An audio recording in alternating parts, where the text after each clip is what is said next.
Alrighty, y'all.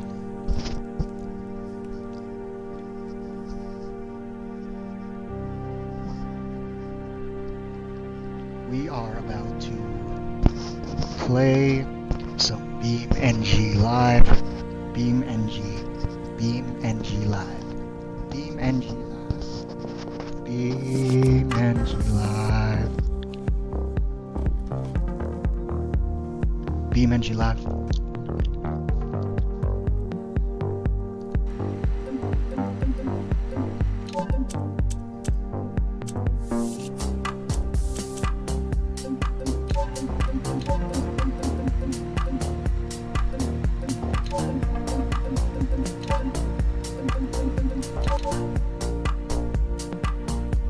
Still trying to get a hang of this.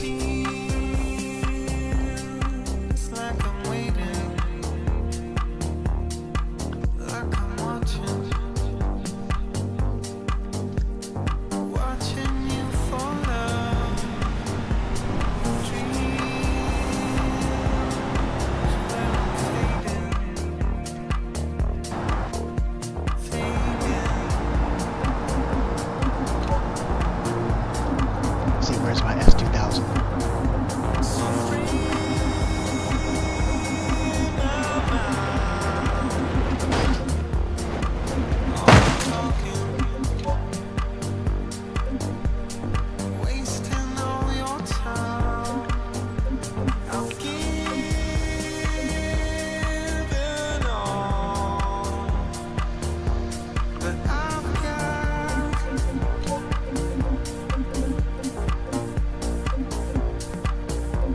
Oh, here it is. Okay, so we got that stock one.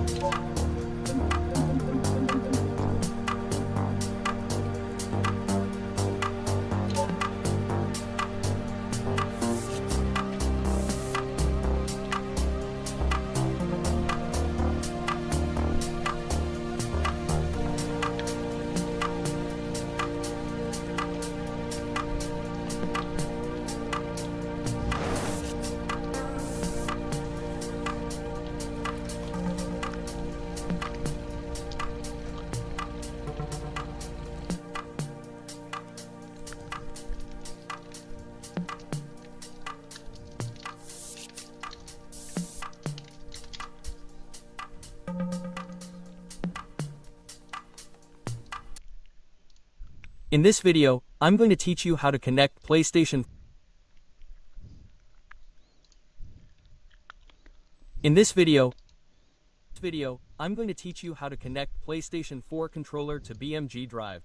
It's a very easy process, so make sure to follow along. In this video, I'm going to teach you how you can easily set up any controller, including a PlayStation 4 controller to play Beam and Grieve. So, as you might be aware, when you are using a keyboard and mouse to play games like Beam and Grieve, the experience is quite poor. So, you can improve it by using a controller or a steering wheel. For this video, you don't need any external tools. So, the very popular one that most people use is DS4 Windows. However, for this method, you don't even need it. All that you have to do is run the game through Steam. Don't worry, even if you own BeamNG Drive outside of Steam, you can still follow this method. So, first open the Steam launcher. Now, if you don't have the game on Steam, use the method that I'm going to show now. If you do, then you can skip ahead. So, what you have to do is click the option to add a game and then add a non-Steam game. This will show you all of the programs available on your PC, and you simply have to look for Beam Drive here. When you find it, in 10 for example, this was it. You would be able to take the option and then add the game. Sadly, I don't have BeamGrieve installed on this computer. But after you add BeamNG Drive to your library, you just right-click it and go into the properties. I'm going to be demonstrating this with Dirt 3, but just follow the exact same steps and it is going to work with BeamGrieve instead. So when you right-click the game, go over to properties. You have to select controller and in here make sure that Steam input is enabled. Steam input is a feature that automatically detects and sets up any controllers that you connect, including a PlayStation 4 controller. So even though the DualShock 4 is not difficult to be used with Windows for gaming, you can set it up easily with Steam input. So enable the option here and now just go over to the controller configurator. If your controller disconnects, then a screen like this will appear. So I'm just going to reconnect my controller. But as long as you make sure that it is properly connected either through a cable or wirelessly, whatever you prefer, you will be able to get this done. So once again, if you go over to the controller configurator, you will be able to change everything in here. So I'm using an Xbox controller for this demonstration, but if you have a DualShock, this one is going to be selected. And all that you have to do is browse 3D templates. I recommend going over to community layouts and looking for a particular one for your PlayStation 4 controller. Dual 4. Alternatively, you can make your own by changing every single button and customizing the layout to your own preferences. It is simple to do and you can change everything about it. As long as you run the game through Steam with Steam input enabled, it is going to natively set up your DualShock 4. I hope I was able to help you on how to connect PlayStation 4 controller to BeamNG. If this video helped you, please be sure to leave a like and subscribe for more very easy tips.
good idea of what I'm even really doing.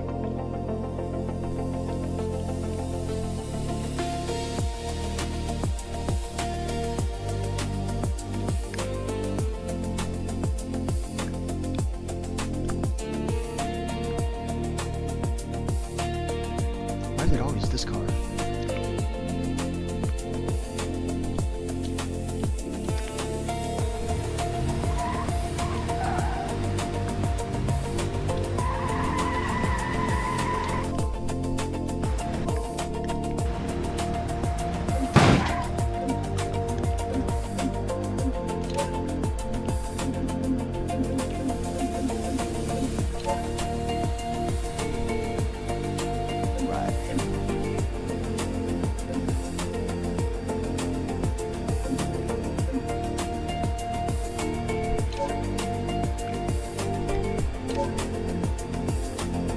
Cool.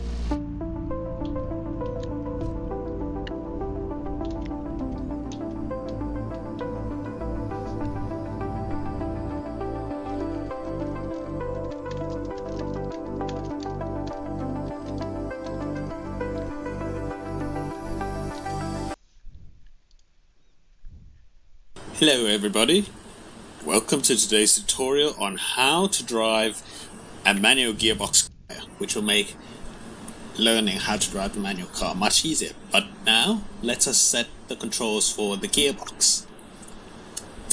So, excuse me. So, go to Controls, Vehicle, or you can use Search. The first one we need is the clutch, C-L-U-T-C-H, clutch. Now set it to what you wish, but my preference is to use the left hand on the keyboard, a thumb on the N key, and pinky on the gear up and gear down keys.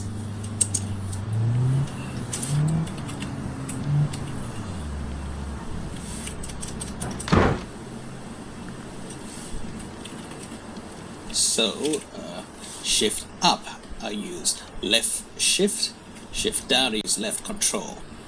I use my pinky for these two keys and a thumb on the N key. So, this tutorial assumes that you have set up the controls for the mouse already. So let us begin. Start the car up.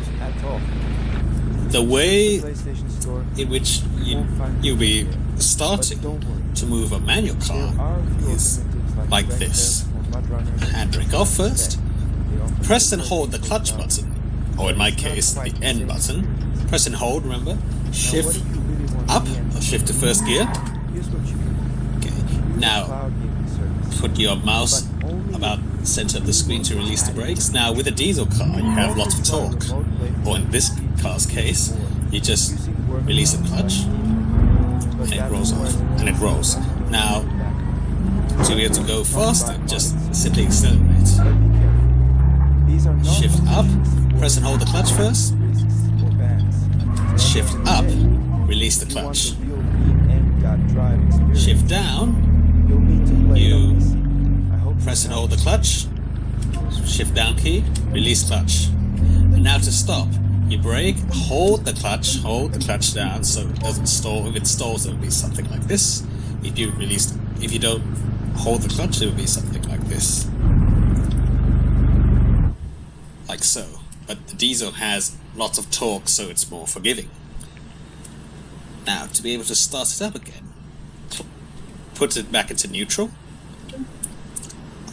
brake, start up, and now it's so. Now to reverse, starting from reverse, it's similar.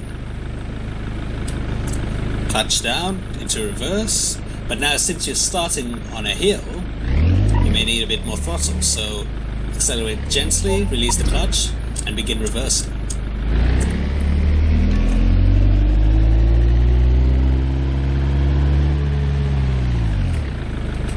Now, please practice for as long as you like, starting and stopping with the diesel first, and once you're comfortable enough, head to the petrol. Okay, so now with a smaller engine, petrol car, before you start off, you cannot just start off like the diesel. And if you do, you'll get something like this. A stall. It doesn't have enough torque for a start from idle. So, neutral, start the car, put it in first, hold the clutch, remember, accelerate gently, release the clutch, and off you go.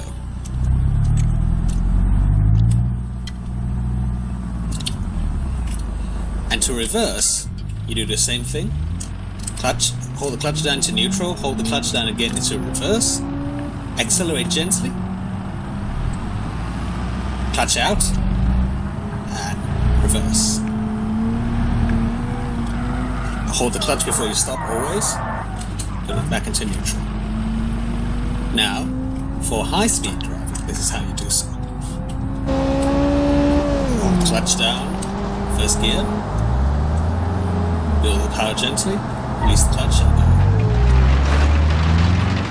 Hold the clutch down, shift into second gear, or a shift up key, hold the clutch down, shift to the gear, and once shifted, release. You repeat this process until you get to the speed that you want. Now you have 32 miles an hour for B road driving.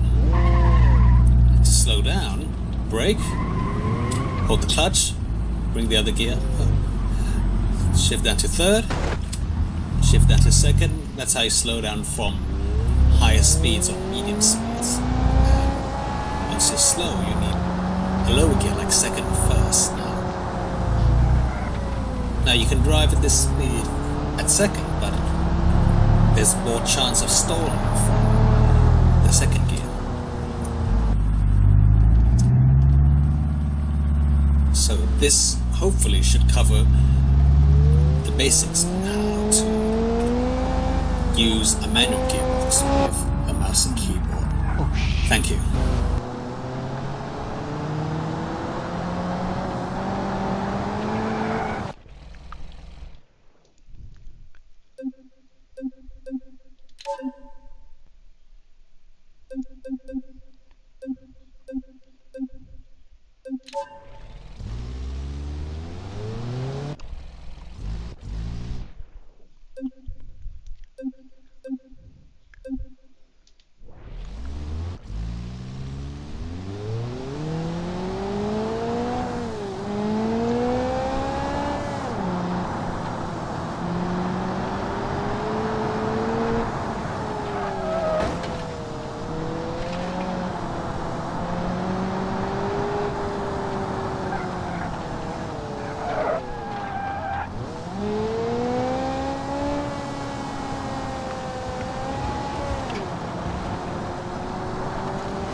This is so hard.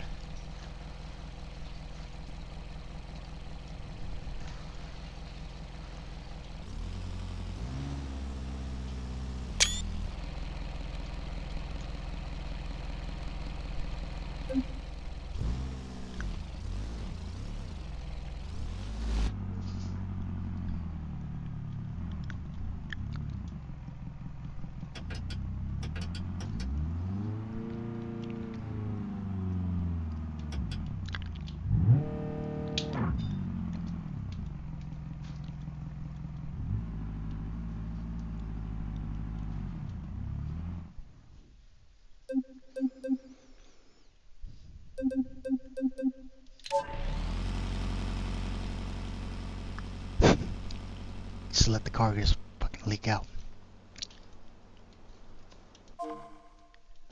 I don't know what to do.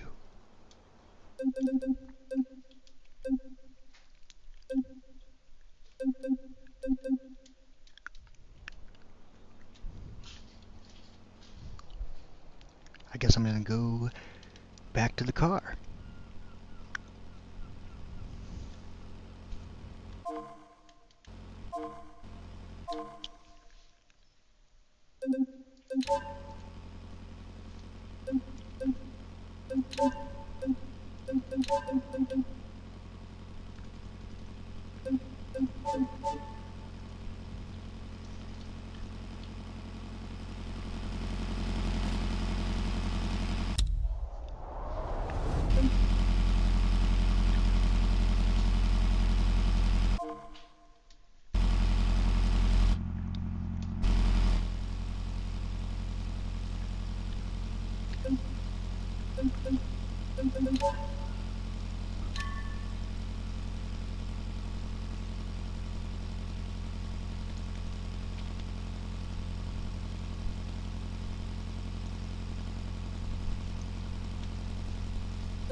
Oh.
And these cars are just so impossible to drive.